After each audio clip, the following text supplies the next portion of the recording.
Quanto mais o tempo passa, mais o amor me faz crescer.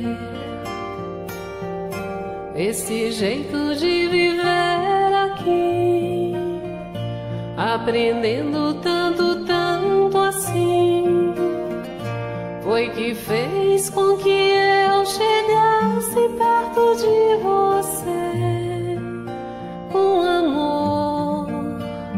Ó Jesus, amigo, sou feliz em estar aqui. Queridos amigos e irmãos, mais uma vez aqui estamos ao vivo com o nosso programa Espírita Amor e Caridade. E como sempre, trazemos temas, não é? De passagens trazidos ensinamentos por Jesus. E hoje, para nós, vamos aqui trazer um tema, não é, pertinente, naturalmente, ao nosso programa Amor e Caridade, que é um programa espírita, em comemoração, em lembrança ao nascimento que ocorreu agora, na sexta-feira passada, 3 de outubro, de nosso codificador, né? O seu nome de batismo, podemos assim dizer, é Hipólito Leon Denis Rivaio. E ele adotou o pseudônimo de Allan Kardec. E nós conhecemos esse espírito, mesmo depois disso, depois do lançamento da obra, a 18 de abril de 1857, o primeiro livro que abre o Pentateuco Espírita, que é o Livro dos Espíritos, com o seu pseudônimo Allan Kardec. Então, agora, 3 de outubro, nascimento de 1804. Então, nós hoje iremos justamente estudar, procurar compreender, né, o que é o Espiritismo. E hoje nós convidamos aqui a nossa querida Enir Sartre, lá de Petrópolis, né?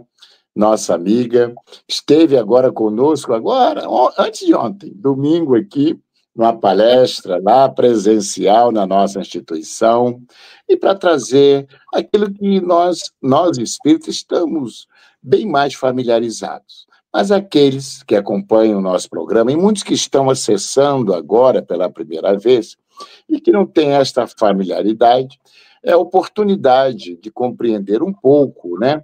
E entender essa nossa doutrina de amor. Essa que é a grande realidade, né? Que nos ensina e resgata aquele amor exemplificado pelo Cristo, por Jesus. Então, é a nossa irmã aqui convidada, acho que todos aqueles que acompanham o nosso programa, em algum momento já assistiu a nossa irmã aqui, colaborando conosco. E hoje é o tema, né, que nós assim passamos para ela nos trazer as lembranças de como se deu, né, essa doutrina espírita, né, e o momento da época, né, há 169 anos, 168 anos atrás.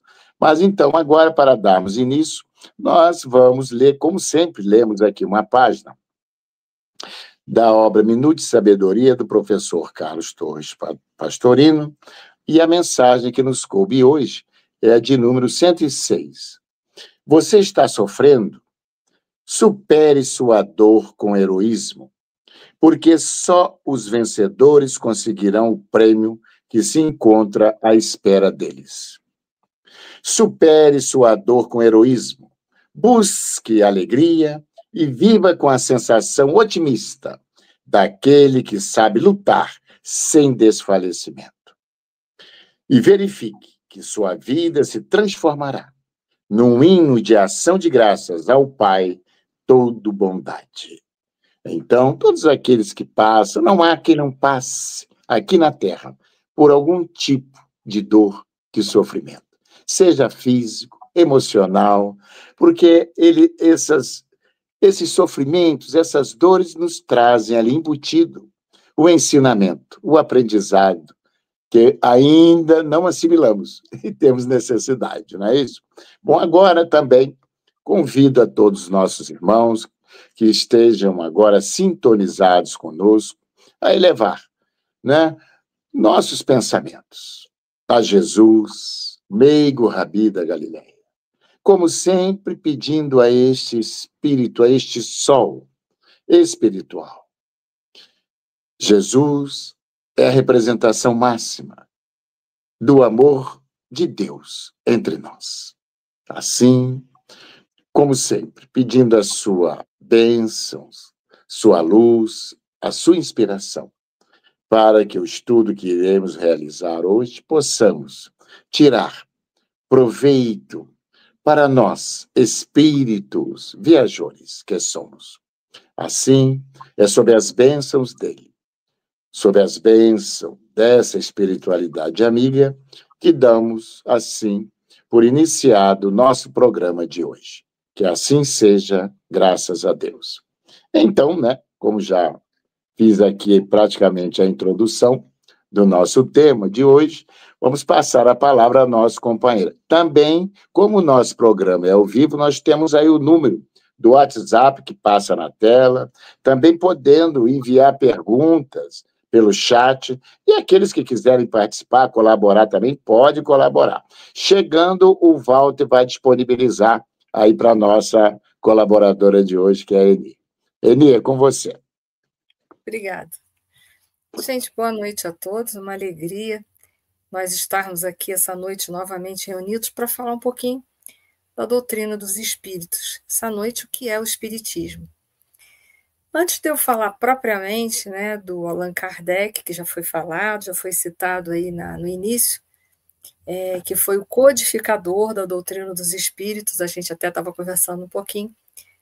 Allan Kardec foi codificador, ele não foi o fundador. E a gente vai ver como é que surgiu essa codificação, né, que é a reunião de vários materiais que vai formar um corpo, uma doutrina. Então, a gente vai ver isso, que na doutrina dos espíritos nós não temos um fundador. Então, isso é de suma importância a gente falar sobre isso. A gente, para começar a falar da doutrina, a gente vai ter que voltar um pouquinho no tempo. Então, a gente vai ter que ir lá para o século XIX. Puxa, a gente que está no XXI, né, vai ter que fazer uma viagem pelo espaço e caminhar lá para o século XIX, mais ou menos, meados do século XIX, 1848, 1850 e poucos, começa uma chuva de fenômenos que não ocorrem tão somente na Europa de uma forma mais ostensiva, mas nós vamos também ver esses mesmos fenômenos se apresentando na América do Norte. Olha que interessante. Mas vamos nos focar mais um pouquinho no que está acontecendo na Europa, porque é lá que tudo vai começar, a doutrina espírita vai nascer precisamente lá. Então, por volta mais ou menos, né? Deixa eu só botar aqui que não saiu. Por volta dos meados, né, da década de 50, 1850, por ali, nós vamos ter um fenômeno que está acontecendo na Europa chamado fenômenos das mesas girantes. Foi um fenômeno tão intenso e tão interessante que as pessoas se reuniam à noite para presenciar esse fenômeno. E é fenômeno da mesa girante porque as mesas se suspendiam sozinhas, né? Devia ser uma coisa fantástica, realmente, né? Assim como deveria despertar a curiosidade, eu quero crer que muitos morriam era de medo também. Né? Uma mesa que se levanta sozinha, imagina se hoje uma mesa sozinha levantasse na nossa casa. Então, as mesas se levantavam, se moviam, e o mais curioso de tudo isso é que as mesas respondiam perguntas. Bom, aí que a coisa começou a tomar corpo. Então, as pessoas se reuniam, né, em várias localidades da Europa para que pudessem assistir os fenômenos da mesa girante. Muito interessante, as mesas que respondiam às perguntas que eram feitas.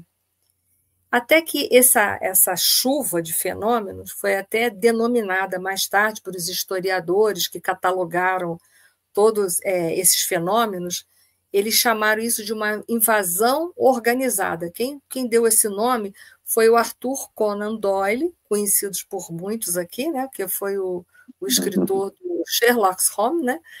que acho que todo mundo conhece. Ele escreveu uma obra intitulada, me fugiu aqui agora, A História do Espiritualismo. É importante entender que é do espiritualismo.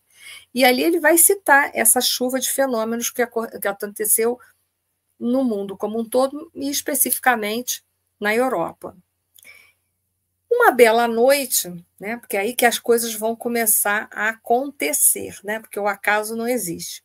Uma bela noite, aquele que no futuro iria se chamar Allan Kardec, iria usar um pseudônimo chamado Allan Kardec, ele foi convidado, foi em 1854. Só que em 1854, o nosso codificador, a gente chama de Allan Kardec, mas cujo nome de batismo até o Juarez citou aí para a gente, era Hippolyte Léon Denisard Rivail, que nasceu em 3 de outubro de 1804. Olha só, então ele tinha por volta de uns 50 anos, aí, 50 e poucos. Ele nasceu em Lyon, na França. Ele foi convidado, então, em 1854, para ver esse fenômeno. Ele foi convidado pelo senhor Fortier e foi convidado a ver esse fenômeno. Bom, o Hippolyte, que ainda era Hippolyte nessa época, ele era um grande estudioso do magnetismo. E ele pensou assim, o fenômeno do magnetismo poderia perfeitamente levantar uma mesa, poderia levantar qualquer coisa, até uma pessoa, se fosse o caso. Ele falou assim, tá bom, vou lá ver. E aí, o Hippolyte, que ainda não era Allan Kardec, ele ficou muito abismado, porque como ele era um estudioso, ele começou a procurar ver se não tinha nenhuma fraude, né? Nada que pudesse estar provocando esse fenômeno, na verdade, não ser um fenômeno propriamente dito, mas sim uma mistificação provocada por um ser humano. Mas ele viu que não tinha. Mas o que chamou a atenção dele não era a mesa se suspender e se deslocar num ambiente. É que essa mesa respondia perguntas. E aí, então, ele virou e chegou a uma conclusão muito sábia e profunda, que era a seguinte: para um fenômeno inteligente, há de haver uma causa inteligente. Então, ele viu que aquilo ali não podia ser o magnetismo, porque o fenômeno magnético ele tem características fixadas de apresentação. E ali a gente via que tinha uma inteligência por trás de um fenômeno que era um fenômeno físico comum. Então, como se fosse só o magnetismo ela levantar e se deslocar por uma sala, ok, o fenômeno do magnetismo pode provocar isso, pode provocar a suspensão de um objeto e o deslocamento. Podemos ver aqui hoje, no nosso século, já no passado e no 21, nós não temos o trem-bala.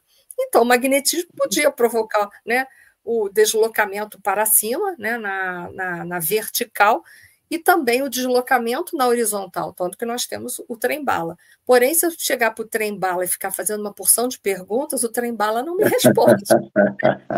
Então, o Allan Kardec falou assim, não, isso aqui, gente, né? Isso tem muito mais coisas por detrás disso tudo. Foi aí que o Allan Kardec, quer dizer, o Hippolyte ainda, ele começou a fazer investigação desses fenômenos cada vez mais com profundidade, e como o Hippolyte ele era um homem muito culto, porque ele era um advogado, mas ele também era um educador. Então, era um homem que tinha um conhecimento muito vasto naquela época, era um homem muito intelectualizado. Ele começou a aplicar aquilo que já se conhecia nesse século, que era um pouco de metodologia científica. Como ele era um estudioso, ele começou a dar uma base científica para esse fenômeno que estava se apresentando, porque ele era um homem de ciência.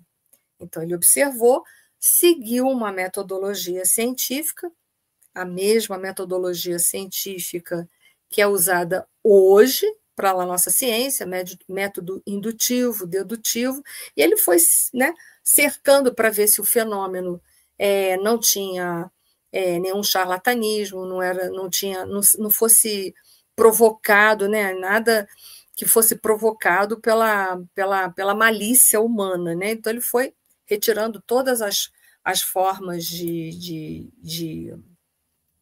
possíveis charlatanismos dentro do fenômeno. Então ele foi sendo muito cuidadoso, foi sendo muito minucioso.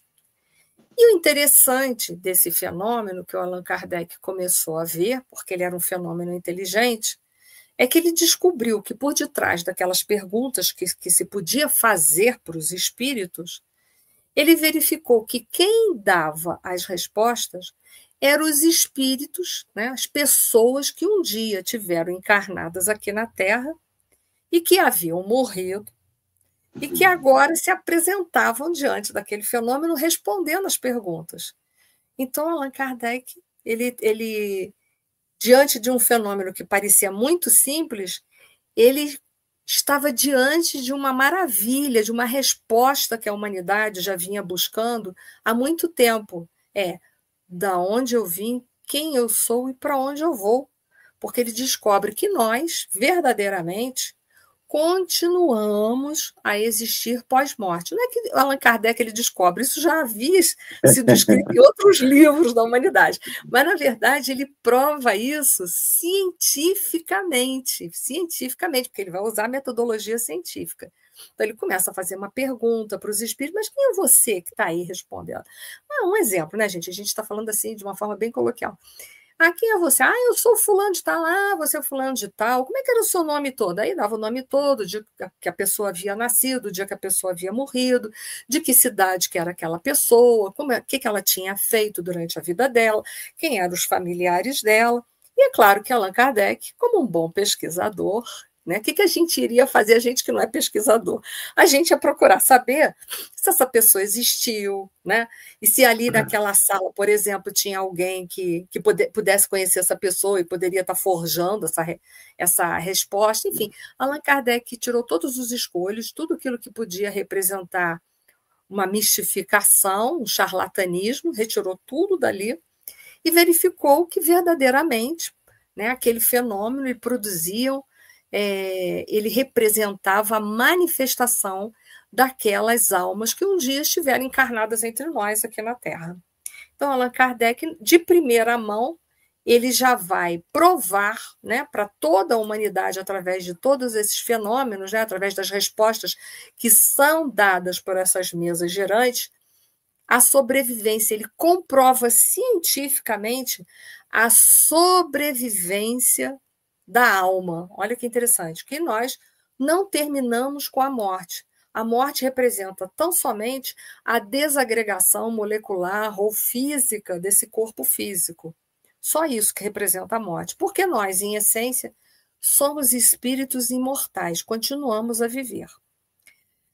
Muito bem, isso fez com que o Hippolyte, né, que ainda era Hippolyte, ele reunisse uma série de comunicações que foram surgindo com essas mesas girantes, e agora de uma forma mais bem direcionada, porque Allan Kardec começou a fazer pergunta para os espíritos, e eles iam dando uma série de respostas para ele, que ele ia catalogando isso em temas, né? Foi colocando tudo isso. Eni, só uma observação. Não mais perguntando às mesas, aí entrou os médiums. Não é isso? Aí facilitou a comunicação. Porque as mesas levantavam, mas depois eles descobriram um fato curioso, observações do Hippolyte, que ainda não era Allan Kardec, que aqueles fenômenos se produziam porque existiam determinados indivíduos que tinham uma coisa que posteriormente ele chamaria de mediunidade, os médiuns, né? E aí, então, ao invés das mesas tão somente começarem a levantar e fazerem sinais, né? Porque, por exemplo, letra A era uma batida, vocês imaginam, a letra B era duas, até formar uma frase, um texto, eu imagino a horas que eles ficaram, né? Eles começaram a descobrir que precisava da presença desses indivíduos. Olha quanto trabalho que deu para Allan Kardec observar isso, né? Que ainda era Hippolyte naquela época, não era Allan Kardec. E ele começou a descobrir que esses indivíduos médiuns, que eles eram os facilitadores para esses espíritos promoverem esses fenômenos, né? E aí, depois das mesas girantes, eles utilizaram uma cestinha com roda, que tinha um lapisinho na frente, olha que coisa também trabalhosa. E os médiuns colocavam as suas mãos sobre essa mesinha com rodinha que tinha um lápis na frente e ia promovendo uma escrita. Mas, gente, isso também devia demorar a beça. Demorava menos do que antes, né? Mas foi formando textos e foram respondendo perguntas que o Hippolyte foi fazendo, né? Então ele descobre uma outra coisa, descobre não, ele prova, né, cientificamente, porque a mediunidade sempre existiu, aquela pessoa que tem a capacidade, a faculdade chamada mediúnica, que serve de intermediário para dois planos, isso sempre existiu. Kardec apenas ele vai dar um direcionamento, um cerne científico para tudo isso. Então, esses médiuns, né, colocavam as suas mãos em cima daquelas cestinhas e aí eram direcionados, né, ali ia formando as escritas, porque na ponta dessa cestinha tinha um lápis que ia respondendo, ia formando a escrita, um texto. Olha que trabalhão que dava isso, né? Mas ia respondendo o Allan Kardec, que ainda era Hippolyte, vários tipos de perguntas, porque aí ele começou a fazer uma opção de pergunta, quem são vocês, de onde vocês vieram, e aí foram sendo cientificamente comprovados a mediunidade, a sobrevivência da alma e também a reencarnação. Por quê? Porque esses espíritos foram falando sobre a reencarnação, né, que eles estavam em determinadas reencarnações com personalidade tal e depois outras personalidades, foi surgindo também as bases científicas da reencarnação. E aí foi. Quando Allan Kardec, então, ele já tem um volume de informações, por isso que ele é chamado codificador, porque ele nada escreve, ele apenas organiza de uma forma didática. Olha só, não é à toa que também ele era professor, ele não era só advogado. Quando ele começa a organizar isso de uma forma didática por assuntos, ele vai, então, lançar um livro, o primeiro livro da codificação espírita, que era o Espiritismo.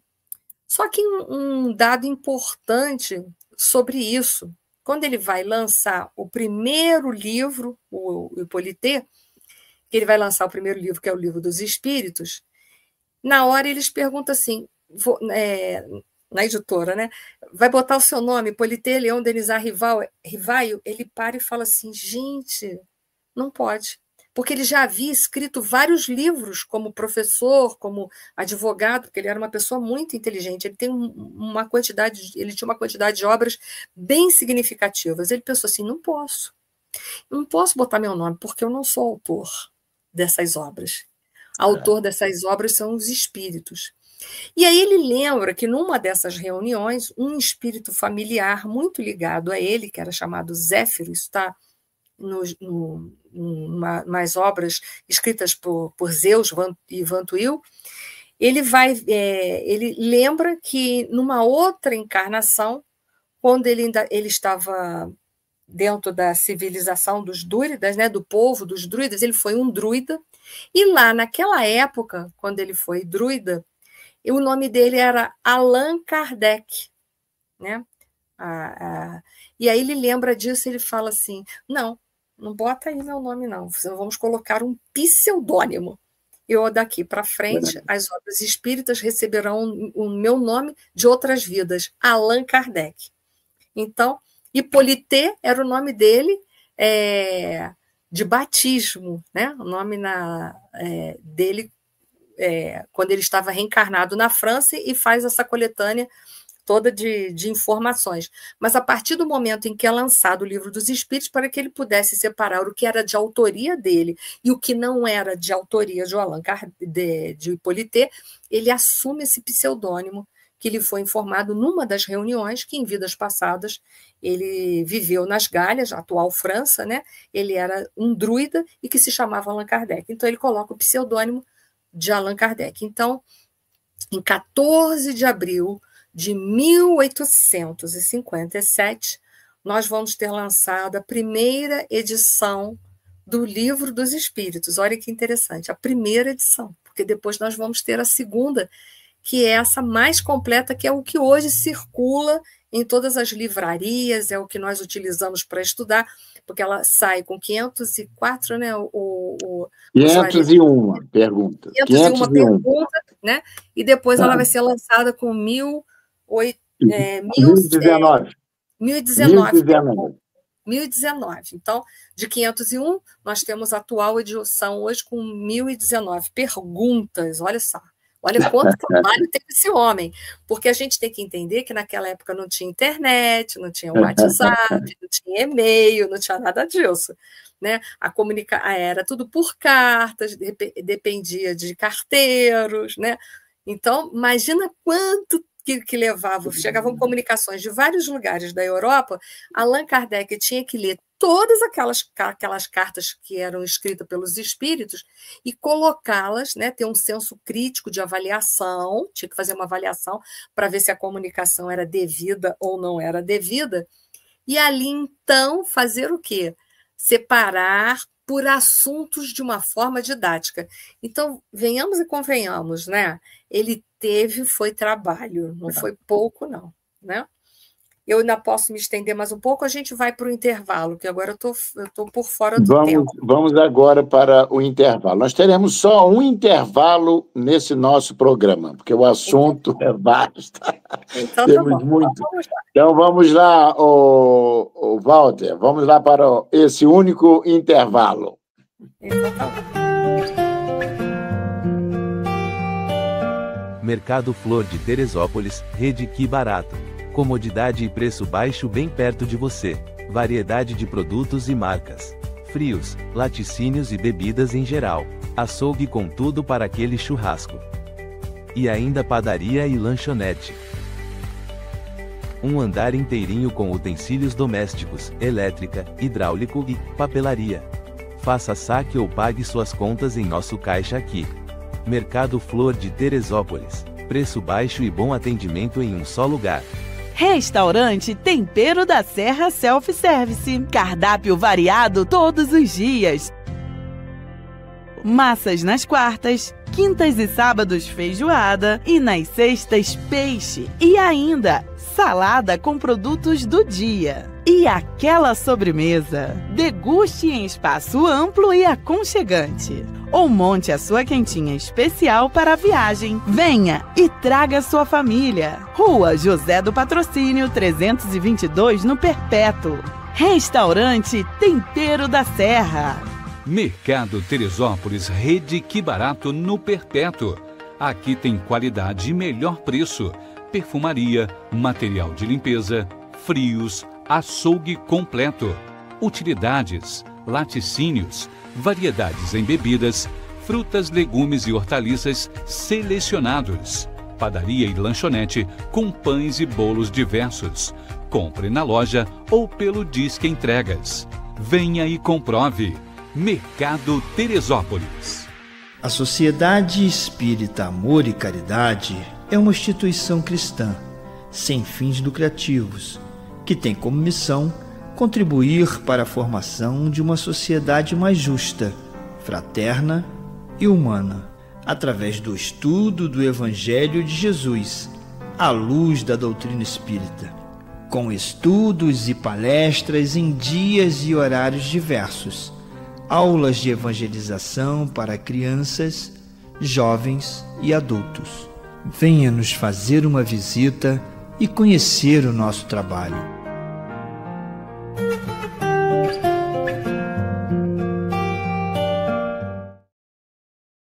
Assim, queridos amigos, retornando aqui hoje, né, ao nosso programa, ao nosso tema, que é o Espiritismo, retorna aqui a palavra, a nossa querida Eni, para dar continuidade aí ao nosso estudo de hoje.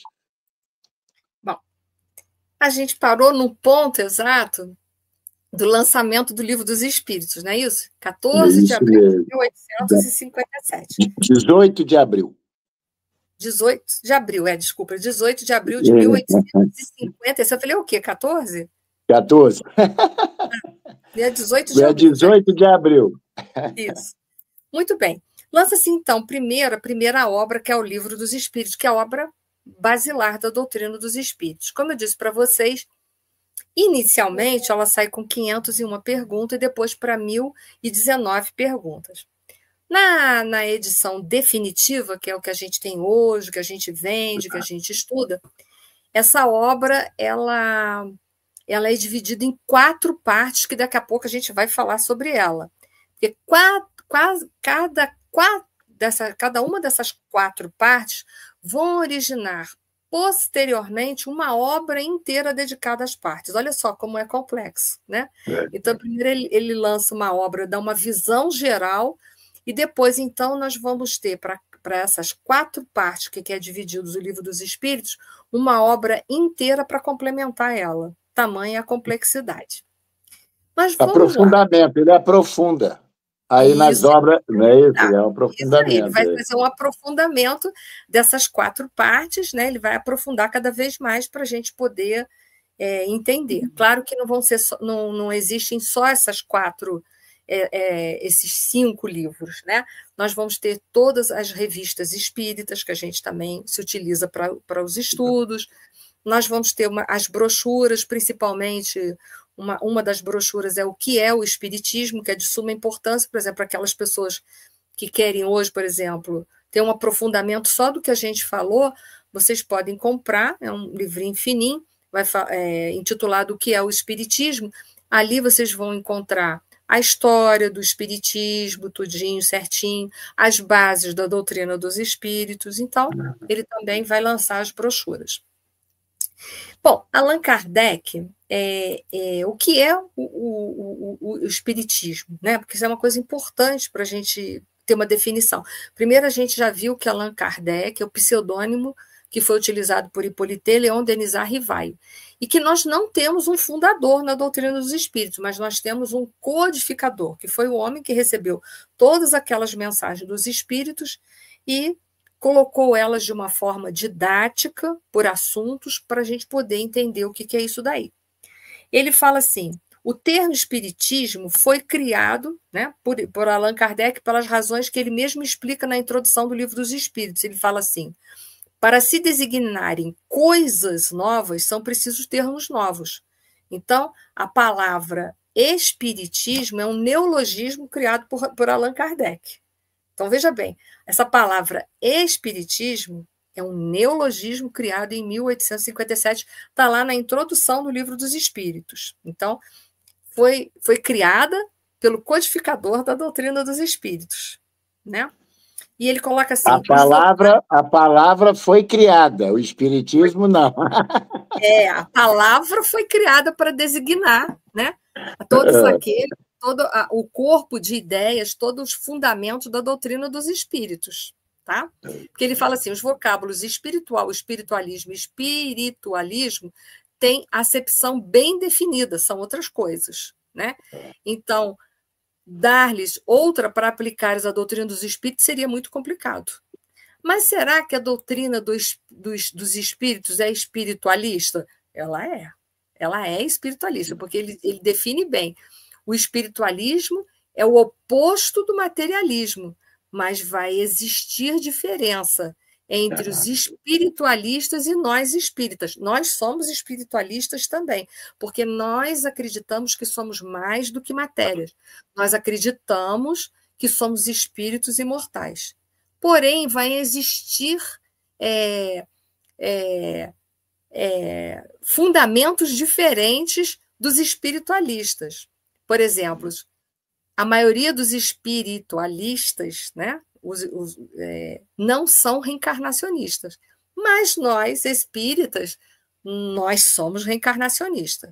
Vamos dar um exemplo. São espiritualistas os católicos? São. Os protestantes são espiritualistas? São. Os espíritas são espiritualistas? Sim. Mas são reencarnacionistas os católicos? Não.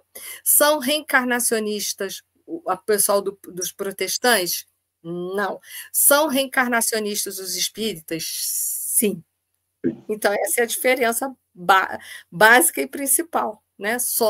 Nós espíritas somos reencarnacionistas, nós acreditamos não só na sobrevivência do espírito, mas também que ele pode se comunicar e pode ter várias vidas. Opa, isso é diferente. É diferente dos nossos outros irmãos que são espiritualistas. Por isso que Allan Kardec faz questão de criar um novo termo para a doutrina que está nascendo, que é a doutrina dos espíritos. Então, nós somos espíritas e a religião é espírita e nós estamos dentro do espiritismo, ok? Para a gente entender? Então, o espiritismo foi um neologismo criado pelo Allan Kardec, tá? Para diferenciar dos espiritualistas. Por quê? Somos também, mas alguns espiritualistas não acreditam na reencarnação e nem na comunicabilidade dos espíritas, dos espíritos. Foi? Essa é a nossa diferença básica, porque nós acreditamos na comunicação e nós acreditamos na reencarnação. Então, por isso que foi criado um novo termo, porque para novas coisas nós temos que ter um novo termo, ok? Então, vamos lá, vamos ver o que mais eu vou ter aqui. Muito bem. A gente já explicou, né, sobre essa questão de... deixa eu ver se tem mais alguma coisa aqui que vai ser importante. Não, vamos lá. Muito bem. Espiritismo é a mesma coisa que Umbanda, porque às vezes as pessoas se confundem, né? O umbandista, ele é espírita, e o espírita é umbandista. São duas coisas diferentes, não é que a gente está criando preconceito. Veja bem, não, absolutamente. As coisas. Não é uma questão preconceituosa, mas uma questão de definição para mostrar que são religiões diferenciadas quanto à forma de agir, né? Os umbandistas acreditam na reencarnação? Sim. Acreditam na comunicabilidade dos espíritos? Sim. Mas só que a Umbanda, ela surge no Brasil em 1908 e ela tem uma influência muito grande das religiões africanas, indígenas e até mesmo do catolicismo, por isso que tem aquele sincretismo. A gente vai ver que na Umbanda, um exemplo, né? Se é São Jorge para o católico, é Ogum para os umbandistas. Existe um sincretismo, é diferente. Na Umbanda tem rituais como vestimentas, como velas, uma série de coisas. Tem isso no espiritismo? Não, não tem. A gente vai com a nossa roupa comum, a gente vai para a casa espírita, não tem nenhum ritual, a gente tem reuniões, estuda, faz palestras, mas a gente não tem nenhum ritual, não tem nada disso na casa espírita. Isso vai diferenciar bastante uma religião da outra. Então, não é por uma questão, é preconceito. Não, não é preconceito, são coisas separadas. Às vezes a pessoa fala, qual é a sua religião? Eu sou espírita. Aí você começa a conversar, você vê que ela é da Umbanda. Não é que você está querendo separar, é que são coisas diferentes, né? Para explicar. Porque eles vão ter uma série de rituais, como ervas, como banhos, como velas, como vestimentas, etc. e tal, que nós não temos. Então, nós temos diferenças. Temos essas diferenças, tá bom? É só para tirar um pouco, já que é um canal, isso aqui é uma TV, que vai chegar para várias pessoas, muitos estão assistindo em casa, não são espíritas, não são nada, são às vezes curiosos que estão querendo saber o que é. Então já vão saber que existe essa separação, né?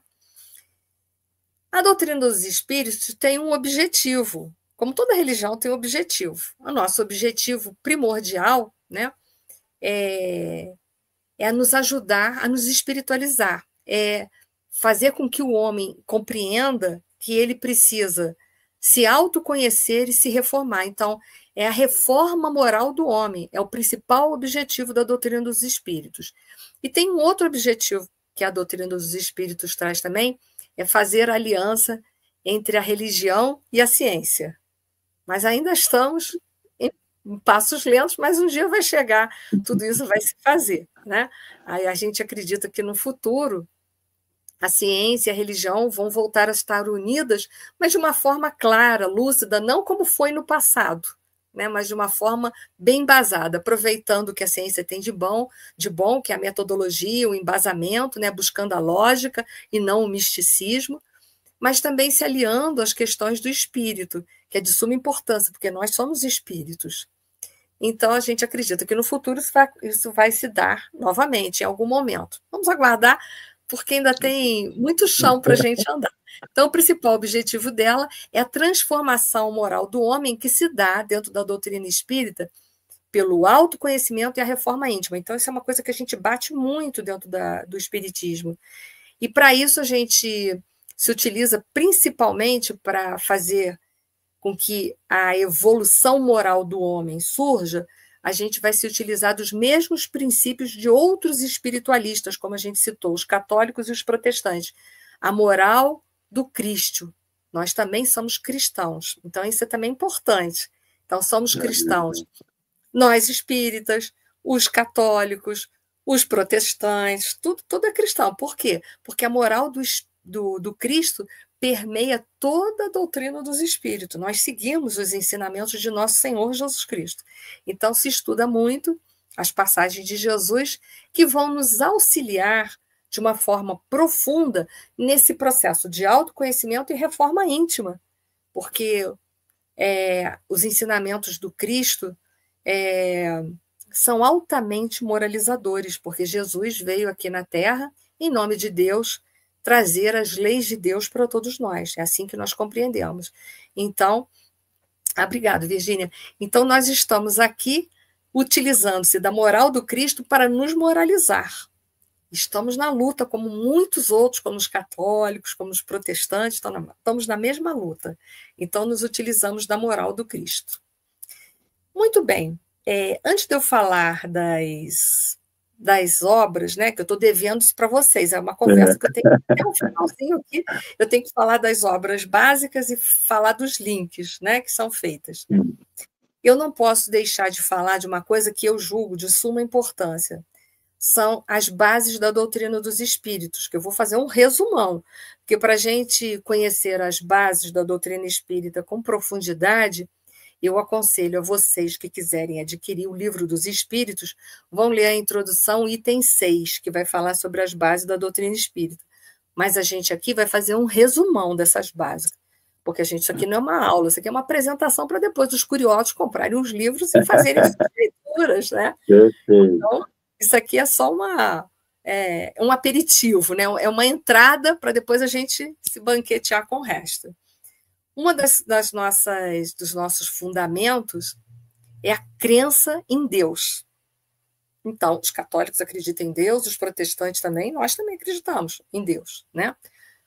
Num Deus com atributos, né? Como está lá nas obras básicas, um Deus eterno, um Deus imutável, imaterial, único, onipotente, onipresente, onisciente e soberanamente justo e bom, que criou todas as coisas que nós conhecemos, né? Nós somos, na doutrina dos espíritos, nós somos só co-criadores, mas o nosso criador é quem? É o Pai, é Deus, né? Então, nós acreditamos também em Deus. Então, a gente já viu um ponto de encontro com outras religiões, em Deus, né? Deus é o primeiro. O segundo, né, as segundas bases da doutrina dos espíritos ou postulados, é a crença de que nós somos espíritos imortais. Os católicos acreditam, os protestantes acreditam. A diferença vai aí. É que nós acreditamos que sempre existimos, não fomos criados na hora que recebemos um corpo, mas que sempre existimos, continuamos a existir depois da morte, isso eles acreditam também, e que depois teremos outras reencarnações, na medida em que precisarmos fazer a nossa evolução moral e intelectual, nós vamos tendo reencarnações. Isso os irmãos católicos não acreditam, nem os protestantes, mas nós respeitamos, porque crenças são crenças, o importante é a gente usar esses caminhos para nos moralizar, né? Então, a religião católica é muito boa, a protestante também é muito boa, mas nós somos espíritas porque temos outros questionamentos cuja doutrina espírita nos fala melhor, nos responde melhor ao nosso coração e ao nosso intelecto. Mas não vai criticar nunca religião nenhuma, e uma das coisas que a gente não faz é criticar a religião de ninguém. O espírita verdadeiro não critica a religião de ninguém, que sabe que cada um está inserido onde precisa, onde pode, e isso é de suma importância, né? A religião que está aqui na Terra, a importância essencial de todas as religiões é promover o direcionamento moral das pessoas, transformar elas numa pessoa melhor. Se você consegue se transformar melhor dentro do catolicismo, continue lá. Se você consegue se tornar uma pessoa melhor dentro da corrente dos protestantes, continue lá. Nós utilizamos a doutrina dos espíritos para fazer essa mudança dentro de nós para nos direcionar a nossa vida. Então, a gente super respeita a religião de todas as outras pessoas. Então, nós acreditamos num Deus único, na sobrevivência do espírito, mas nós acreditamos também na comunicabilidade dos espíritos, que é a possibilidade de se comunicar, porque foi assim que surgiu a doutrina dos espíritos, né? Não foi por uma teoria, mas por fatos. Foram as almas dos mortos que vieram se comunicar e provarem que elas continuam sobrevivendo e que elas podem se comunicar conosco, né? É uma parte. Por isso, o livro, o primeiro livro, né, que é o livro dos Espíritos, não é o livro do Kardec. É o livro. O livro é como se a gente lesse assim: é o livro ditado pelos Espíritos, pelas almas dos homens que viveram aqui. É isso aí. Não é isso? Né? Foi isso mesmo. Né? Kardec deu um embasamento científico e didático, mas, em verdade, foi escrito por eles. Não foi? Por isso que ele não quis botar o nome dele lá, de nenhum, né? É verdade. Vamos lá, me ajuda aí. Deus, a alma, a comunicabilidade dos espíritos, a pluralidade das existências, que é a reencarnação, que você vai reencarnar tantas vezes quanto for necessário para você, a pluralidade dos mundos habitados, nós acreditamos nisso, que existem muitas moradas na casa de nosso Pai e que todas elas são habitadas por espíritos, outros que precisam fazer a sua jornada evolutiva. Então, nós temos essa crença. E a mais importante de todas, na minha opinião, é a moral do Cristo, que vai permear todos esses conhecimentos, porque esses conhecimentos precisam ser permeados por uma boa moral. Quem vai nos conduzir na seara evolutiva são os ensinamentos deixados por nosso Senhor Jesus Cristo. Então, as bases, os fundamentos, os postulados da doutrina dos espíritos são esses 6 aí, que eu fiz um resumão, gente, mas vão ler lá o item 6, na introdução do Livro dos Espíritos. Eu fiz um super resumo, né? Também não dá o tempo para a gente aprofundar em nada disso. Seria uma loucura eu agora querer fazer nesses poucos minutos tudo isso. Bom, a gente falou que o livro, né, dos Espíritos, ele é dividido em 4 partes, né? Então, cada parte dessas do Livro dos Espíritos, ele vai ser direcionado posteriormente para uma obra específica. Então, a primeira parte do Livro dos Espíritos, ela vai falar das causas primárias, né? Dos elementos gerais do universo, né? Então, essa primeira parte aí, que vai falar sobre a formação do mundo, sobre Deus, né? Sobre os elementos que constituem o universo, que é o espírito e a matéria para nós, né? Sobre o princípio vital e vai por aí afora, nós vamos encontrar isso, um aprofundamento, numa outra obra intitulada A Gênese, que é também do Allan Kardec. Também estou fazendo aqui um resumão, né? Porque tem mais coisas assim envolvidas. Na segunda parte, vai falar do mundo dos espíritos, né? Como é que é a volta do espírito à vida corporal, o que representa os espíritos, o que é a encarnação, o que é a volta do espírito para a vida espiritual, porque a gente, como acredita na reencarnação, a gente acredita nesse ir e vir. Então, ele vai tratar disso tudo, né? dessa intervenção. Então, isso a gente vai encontrar um subsídio melhor para a gente poder explicar isso daí tudo, a gente vai encontrar no Livro dos Médiuns. Na terceira parte, vai falar sobre a lei divina ou natural, que vai falar sobre as leis de Deus, lei de adoração, lei do trabalho, lei de reprodução, de conservação, destruição, de progresso, de igualdade, de justiça, de amor, de caridade. Aí, se eu quero aprofundar a terceira parte do Livro dos Espíritos, a obra que eu vou me utilizar é o Evangelho segundo o Espiritismo, para me aprofundar nessa obra. E a quarta parte do Livro dos Espíritos, que é a quarta e última, vai falar sobre as esperanças e as consolações, que também ela foi também aprofundada num outro livro que foi escrito por Allan Kardec, denominado O Céu e o Inferno.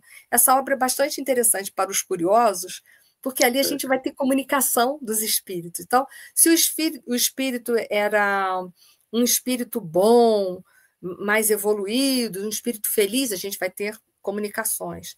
Se era um espírito mais endurecido, nós vamos ter uma série de comunicações desses espíritos falando quem eles eram.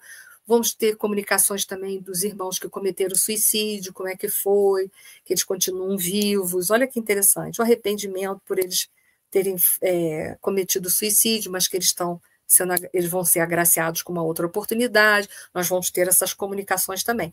Então, o livro O Céu e o Inferno, para quem quiser, vai ler lá a parte final dele, que são uma série de comunicação, que são os espíritos que vão trazer para a gente. Importante, eles trazem a situação deles no mundo espiritual. E tem ali o Código Penal da Vida Futura, que é importantíssimo. É importantíssimo.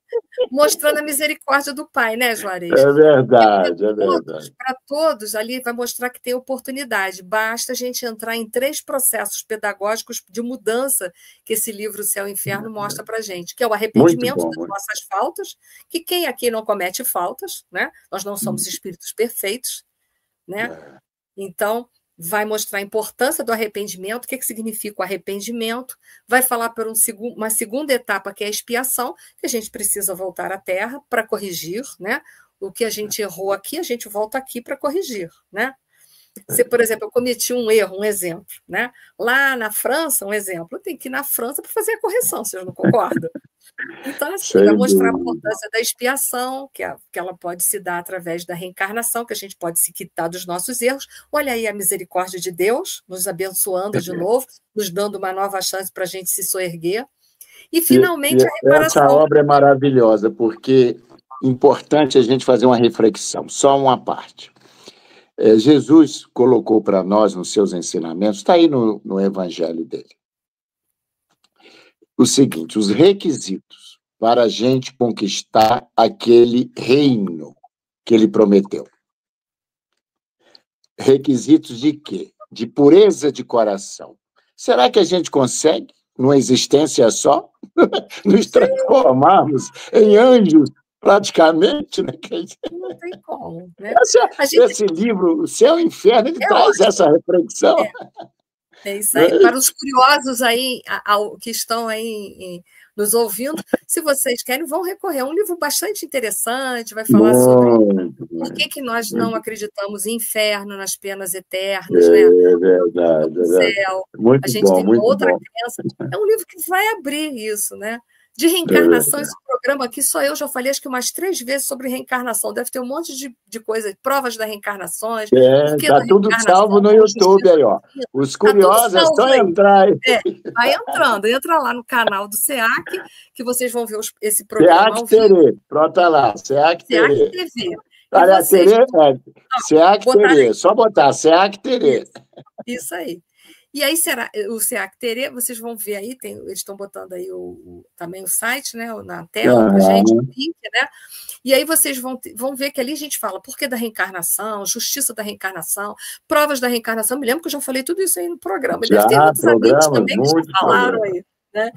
Então, a gente vai falar sobre tudo isso.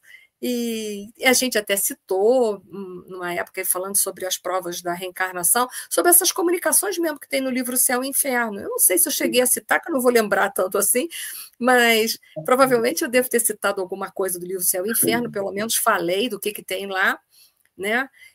Para a gente ver. E compre os livros, gente. Vão dar uma lida, nem que for de curiosidade. A gente lê tanta coisa na vida, pode ler isso também, né? Então, vão lá, vão ler, vão procurar as provas. Allan Kardec, ele foi um homem muito inteligente, um homem de ciência, então ele gera várias refutações dentro das obras. Aliás, todas as obras de Kardec, a gente vai encontrar vários pensamentos, ilações, refutações, né, de Allan Kardec, buscando, como homem de ciência, perguntas e respostas para chegar a uma teoria finalmente lógica e científica, embasada dentro de processos de metodologia científica, como a gente falou, indutivo, dedutivo, universalidade dos fatos. Ele usa também essa metodologia científica para comprovar realmente. Então, não é uma obra a esmo, né? Tanto que a gente fala que a doutrina dos espíritos, para encerrar aqui, ela tem um tríplice aspecto. Ela é ciência, filosofia e, finalmente, tem uma consequência religiosa. Por que religiosa? Porque ela, por ser uma filosofia espiritualista e que vai comprovar cientificamente a sobrevivência da alma, então ela também é uma doutrina que tem um aspecto de religião, porque vai dizer o direcionamento das almas, né? Vai nos ajudar nesse religare. Então, ela nasce como ciência, por ter uma filosofia espiritualista e comprovar a sobrevivência da alma, ela tem uma consequência religiosa. Então, ela vai nos dar vários motivos para o religare, que a religião tem por finalidade nos religar a Deus. Então, o espiritismo também é ciência, filosofia e religião. Então, gente, vá na curiosidade, vão estudar, que é muito legal a doutrina. Vão ler de curiosidade. A gente lê tanta coisa, lê isso também. Não custa nada. Você falou muito bem. A gente lê tanta coisa aí, né? Inútil, podemos dizer assim. Vamos ler isso aí. Então, vamos ler um pouco da doutrina para ter cultura. Eu tenho um texto que eu sempre abro o programa com ele. Em alguns programas eu leio, outros não. Eu deixei para ler no final, que eu sempre leio, que é bem sintético, mas ele toca em tudo que a Eni hoje nos trouxe aqui sobre o Espiritismo. Eu vou ler, que é 30 segundos, e logo em seguida eu vou retornar a ela para fazer a preparação e para fazer o nosso encerramento com a nossa prece de hoje. Então, vocês verão que o texto é tudo aquilo que ela falou. Também bem sintético aqui. Mas vamos lá. Então, conforme ela disse, desde o início, o Espiritismo ele foi codificado na França pelo acadêmico Allan Kardec no século XIX. O Espiritismo está afincado, ela acabou de falar, nos ensinos de Jesus Cristo, na chamada terceira revelação. É uma doutrina sem ritos, também ela falou, sem dogmas. Não prescreve a infalibilidade nem hierarquia entre os seus membros. A doutrina espírita é uma filosofia de bem viver. Seus fundamentos estão alicerçados na ciência, na filosofia e na religião. Acolhe o conhecimento e o progresso, valorizando o comportamento social e moral, na unidade indissolúvel entre corpo e espírito. Preconiza o cuidar de si na mesma dependência do cuidar do outro, e que a nossa máxima é que fora da caridade não há salvação. Então, esse texto aqui, volta e meia eu leio, né, para aquelas pessoas que às vezes estão acessando o nosso programa pela primeira vez. E hoje a Eni falou das obras, do início, né, muito importante. Então, nós sempre, no aniversário natalício do nosso codificador, nós sempre trazemos, sim, esse estudo, né, a nos lembrar do trabalho hercúleo que ele teve para trazer todas essas informações, e atualíssimas, hein? Já se passou 170 anos, você abre a obra, seja qual for as 5 obras, né, que a gente diz, está lá, as ocorrências, hoje que nós vivenciamos aqui. Se você tem uma dúvida, eu sempre recorro. Vou lá na obra, lá, o que os espíritos disseram para nós? É isso aí. Temos lá a resposta deles, né? Trazendo para a gente paciência, compreensão, resiliência, né? Que nós ainda habitamos esse planeta de provas e expiações. O que significa habitar um planeta de expiações e provas? É que nós somos imperfeitos, espíritos ainda, né? Trazendo, esculpido no nosso caráter ainda muitas imperfeições. Que é isso que a doutrina espírita vem nos trazer, vem escancarar. Olha, meu filho, não adianta você orar, ficar 24 horas dentro de um templo orando. Você tem que orar e arar. É. Trabalhar o nosso íntimo, reforma íntima, né? Olha, minha gente, o nosso tempo está se esgotando. Foi ótimo. Mais uma vez, a nossa gratidão. E eu retorno, assim, para as palavras finais e a nossa companheira e nossa irmã querida fazer a nossa prece de encerramento. Bom, gente, as minhas palavras finais é: compre um livro, leiam pelo menos, para vocês terem uma noção. Não é que vocês vão ter que se transformar em espíritas, não é nada disso, né? Como a gente falou no início, a gente respeita a religião de cada um, mas para conhecer um pouquinho sobre o que a gente fala, né? O que é importante. Lembre-se que nós também somos cristãos, como muitos outros, e fora da caridade não há salvação. Para o nosso planeta, não. Hoje, no momento mais do que nunca que nós estamos vivendo, se a gente não praticar a caridade, nós vamos nos perder. Bom, era isso. Leiam a doutrina. Muito bom, muito bom. Vamos fazer a nossa prece final, que também é universal, que nós vamos fazer aqui. É rogar a Deus, nosso Pai, Pai de toda a humanidade, Jesus, o Mestre querido, para que nós possamos, todos agora nesse instante, que estamos unidos pelos nossos pensamentos e o melhor dos nossos sentimentos, que nós possamos vibrar paz por esse planeta, envolvendo a todos os dirigentes de todas as nações, para que possam, Senhor, terem mais misericórdia, mais retidão, mais amor, mais justiça em seus corações. Agradecemos profundamente, Senhor, a oportunidade de estar aqui essa noite para falarmos um pouco do Espiritismo, mas também para relembrar os ensinamentos de nosso Senhor Jesus Cristo, que muito poderá ajudar a todos nós. Que essa paz, esse amor que sentimos, possamos nós mantê-lo durante toda essa semana. Gratidão eterna por tudo. Que assim seja. Graças a Deus.